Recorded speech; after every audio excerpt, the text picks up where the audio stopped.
এখানে কোরআনে আল্লাহ কি বলতেছেন? হুর সুন্দর না মানুষ সুন্দর? তো মানুষ যদি আপনার বউ হয় তাহলে হুরের চাইতে সুন্দর হওয়া লাগবে কোরআন অনুযায়ী। তা আমরা জান্নাতে হুর চাই না বউ চাই?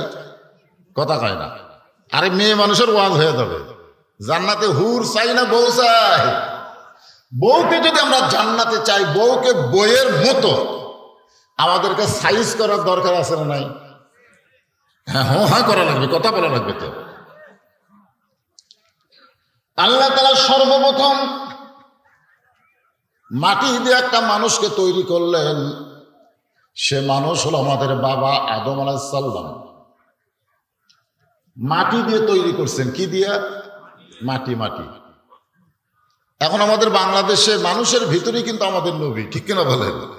এই নবীকে নিয়ে অনেকে প্রশ্ন করে, নবী কি নূরের না মাটি? এরকম প্রশ্ন আছে না নাই?